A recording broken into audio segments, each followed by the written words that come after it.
chapter 13, motion and time. So in your previous standard you already learned that what is motion and what is time.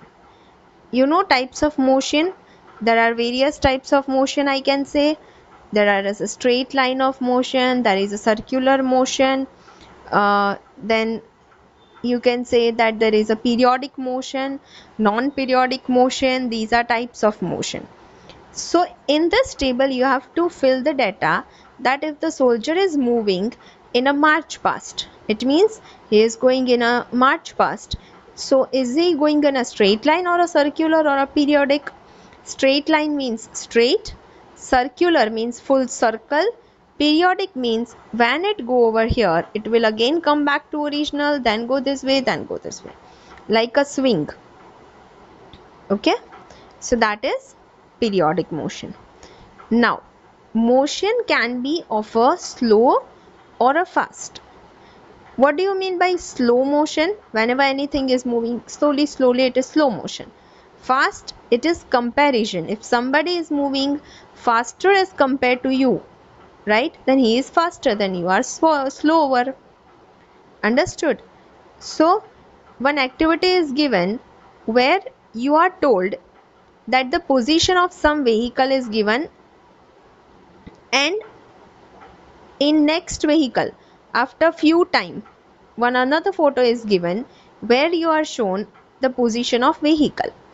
So what is there over it? They have told you that who is moving faster. So let us see over this two pictures. In this two picture you can see that the yellow car, it was here, it is again at the same position, right? You can see that blue car again had gone ahead.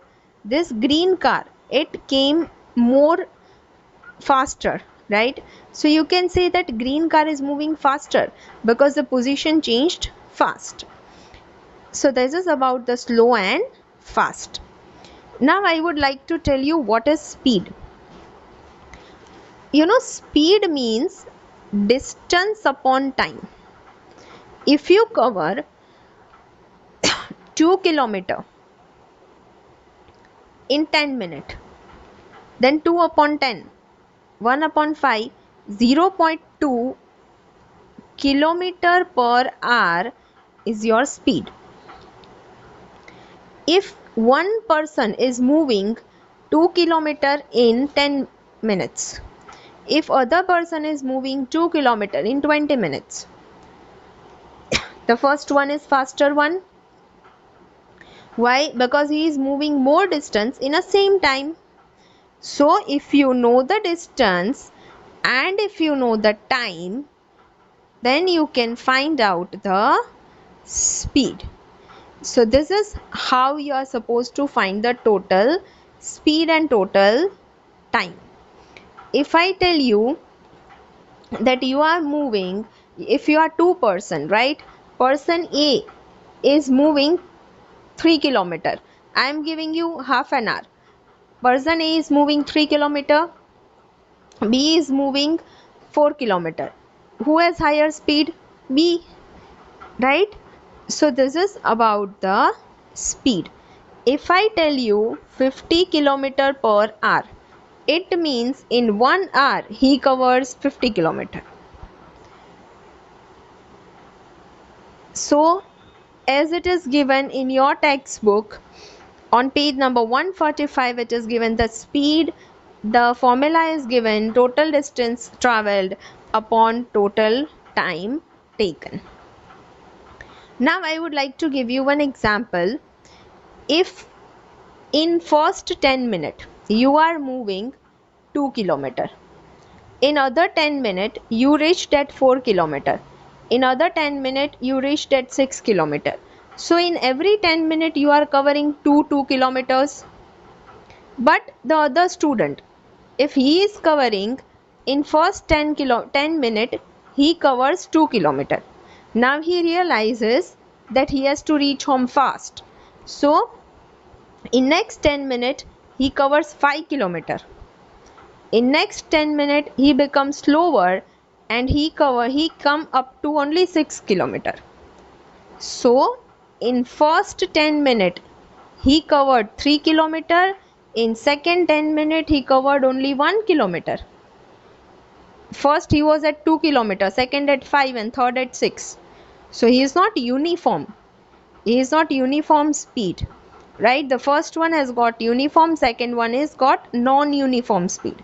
The speed is not fixed. So this is about uniform and non-uniform speed. Now, what do you mean by time? Time, it means a clock gives us a time, right? How much second and everything. So time is measured in second. For working of time, we should have a simple pendulum. In earlier time, they were having simple pendulum for measuring a time. After that, there came a table clock, right? That is a small alarm clock which your parents may have used in their childhood. Next one is digital clock, which we are using in our generation. So these are different type of clocks and watches which are used. In earlier time, people were used to find the time according to the sunrise and sunset. By seeing the position of sun, they will tell you that it is noon, it is evening, or whatever the time is. So let us study about a pendulum. In pendulum, the circle which is shown is bob. This is a metallic bob which is tied by a thread. So what will happen? This is a center position. Now as you are going in a swing, when you go backward direction, that only you go in a forward direction. That much distance only you cover in forward direction. The same thing it does over here, to and fro, right? So this one position, to and fro, and coming to original position is called as oscillation, and this motion is called as oscillatory motion. Again, what is time period? If I start from this point, if I go to right side, again come at original, go to left side, again come at original, it is called as one time period. So time period means time to complete one oscillation is called as time period. One activity is shown to you. If you have a time pendulum clock, you can do it. Time taken for 20 oscillation, how much time is required? For in second one, how much time is required? In third one, how much time is required? In all these three, you are given different conditions, right? Sometime you have to take a different weight of a bob, sometime you have to take a different length, okay? But here we are going to do just a concepts of it. So this is about the pendulum which you are going to do. Now the last thing is how you are going to do the unit of time and speed. So what is the unit of time? Unit of time is second, minute, hour. These are the unit of time. And what is the unit of speed?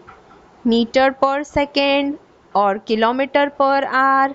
These are the, or meter per minute, or I can say meter per hour, okay? So numerator means distance, denominator means time. This is a unit of time and a unit of speed. In our next session, we will be doing how we are going to measure the speed and what are the graphs between distance and time. So this is all about speed and time and the unit of both.